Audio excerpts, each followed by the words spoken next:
Penguin Random House Audio presents The Revelators by Atkins. Read for you by Macleod Andrews. For Charles Portis. Some things you must never stop refusing to bear. Injustice and outrage and dishonor and shame, no matter how young you are or how old you have got.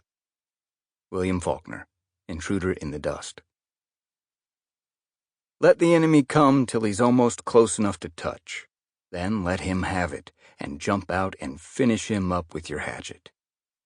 Rogers Rangers, Standing Orders Number 19. Quinn! Quinn! God damn you! Sheriff Quinn Colson knew it was Boone Kimbrough, but couldn't focus on his best friend's face. Rain hammered the creek bed where he lay on his back, knowing he was bleeding out, but not feeling much of anything. The sky above him was half covered in fast-moving gray-black clouds over a hazy yellow harvest moon. It was Halloween night out on Perfect Circle Road in Tibaha County, Mississippi, and damn if the shit hadn't hit the fan. "Quinn, man," Boone said, "stay with me, brother. Can you hear me? We got folks coming." Boone pulled Quinn from the creek bed onto a sandy shoal. His GMC truck lay on its side, engine still running with one headlight shining down the length of the crooked creek. Holy hell, it was tough to breathe. A raspy, hollow pain with each breath, letting Quinn know he'd collapsed a lung. He'd been shot twice, maybe a few more times for good measure. Those militia boys had ambushed Quinn as soon as he rolled up. One stuck a gun to his spine while they took his deputy, Kenny, and locked him up inside the trunk of his own cruiser. Kenny kicking and yelling, while the watchmen went to work on Quinn with their fists, boots, and stocks of their rifles. Quinn thought he'd be protecting a stripper named Dana Ray from her shitbird boyfriend, but instead walked right into a trap. Boom held Quinn's head in his lap, pressing his old hunting jacket to Quinn's back and side, again promising help was on its way. All Quinn had to do was breathe, stay awake and alive, and with him. Boom used the hook of his prosthetic hand to tear Quinn's bloody shirt loose from his chest, rain falling in curtains all around them. Cold water running down Boom's black face and down his curly black beard. "She set me up," Quinn said. His mouth was so damn dry, tasting the rainwater on his lips. "I know. Fanny Hathcock," Quinn said. "She got him out here." "Who shot you?" Boom asked. Quinn couldn't answer, feeling a searing pain in his back and deep into his chest, eyes closing and not opening, until he was in the white-hot light of the hospital, being wheeled down a long hallway.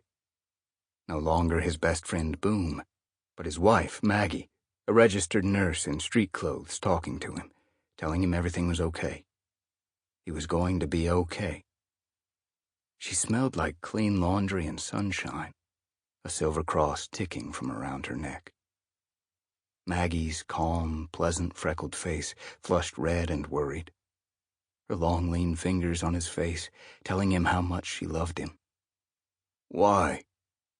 "Because you don't know what it's like to quit, Ranger." Her face so perfect and interesting, the clearness of her green eyes and the intensity of all those little freckles on her cheeks.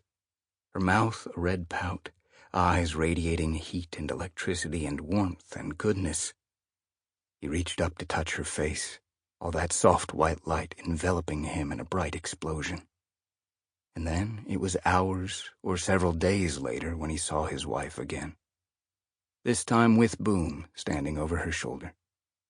She said Quinn was on the other side of 2 surgeries, his body healing up and getting stronger every day. Boom looking down and smiling, promising they now had the bastards on the run. The real fun just about to start.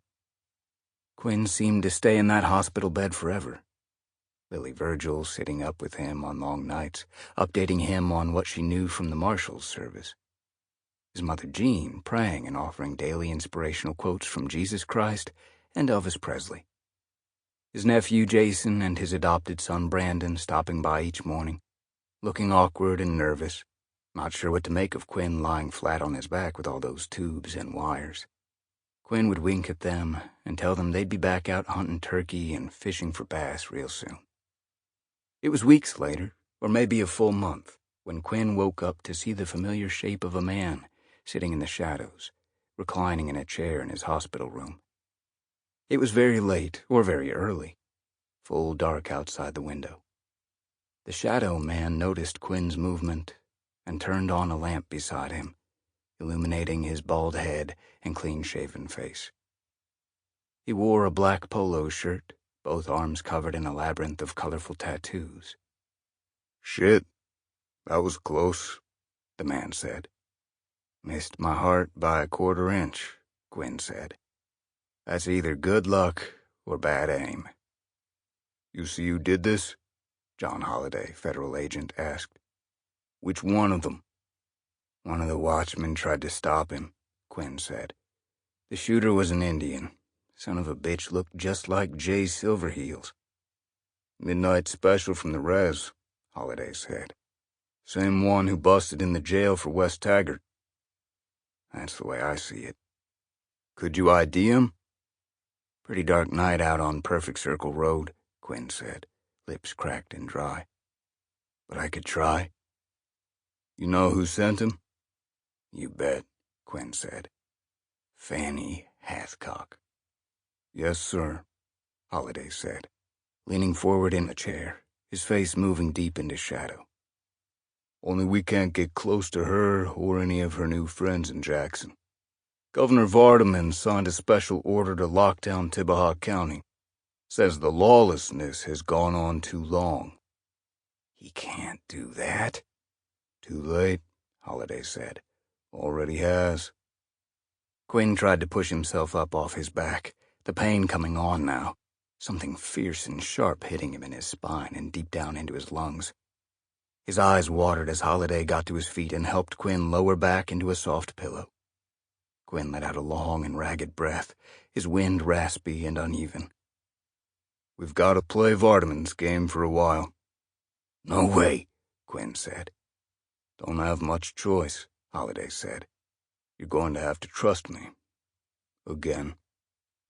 Quinn didn't answer, trying to steady his breath, adjust his eyes into the shadows across Holliday's face and body as the man stood over his hospital bed. On his forearm, a tattoo of a skull and a beret grinned under the banner, "Death Before Dishonor." "I trust you," Quinn said. "But I can't hang back as soon as I'm back on my feet." "I'll need help," Holliday said. "But you won't be alone. Even if you don't see him, we got this whole county wired to take down Fanny Hathcock and the syndicate. Okay?" "Are we under martial law?" "Vardaman's version of it," Holliday said. "He set up some kind of committee in Jackson to scrutinize the criminal element in Tibaha County." "Son of a damn bitch." Holliday stuck out his hand.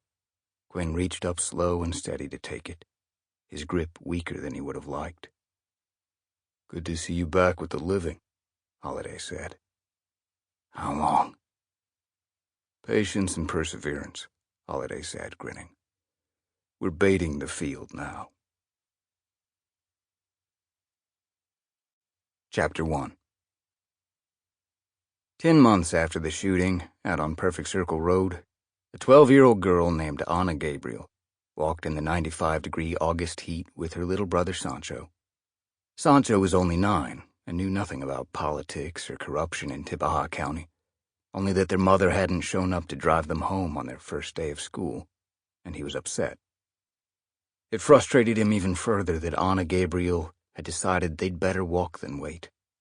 Sancho questioning all that was good and holy, a full 4 miles back to the Frog Pond Trailer Park, where so many of the Mexican and Guatemalan families had settled. They were very tired and sweaty, cutting through a thicket of pines and down through a kudzu ravine that hugged the highway. "I knew this day would come," Sancho said. "The rapture, just like the movies from church. Angels blowing trumpets. People being whisked into the clouds to meet Jesus. Even those in airplanes are sitting on toilets. He has taken all the good people and left the sullen and the wicked. Sample complete. Ready to continue?